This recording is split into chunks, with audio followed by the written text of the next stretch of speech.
Faut-il mettre un policier derrière chaque pompier en intervention à Paris, en Île-de-France notamment? Alors, en Île-de-France, la densité de population est importante, la densité d'intervention est par corrélation importante. Un policier derrière chaque pompier, bien évidemment, non. En revanche, de pouvoir avoir un recours plus systématique aux interventions de police lorsque nous le jugeons nécessaire et lorsque cela est identifié dans les salles opérationnelles, parce que c'est un vrai métier de prendre un appel opérationnel, on peut identifier certaines situations. Oui, on devrait pouvoir obtenir le soutien des forces de police. Alors, dans ce type de situation, quand il s'agit d'un guet-apens difficile de prévoir, quelle est la solution de repli dans ce type de cas précis? Alors, les solutions, elles sont de différents types. On peut en identifier plusieurs.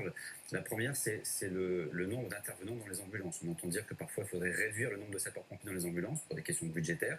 Les ambulances à deux, c'est inacceptable car c'est dangereux. On l'a vu ici, ils étaient 3 et cela n'a malgré tout pas été encore suffisant. Donc 2, c'est inacceptable.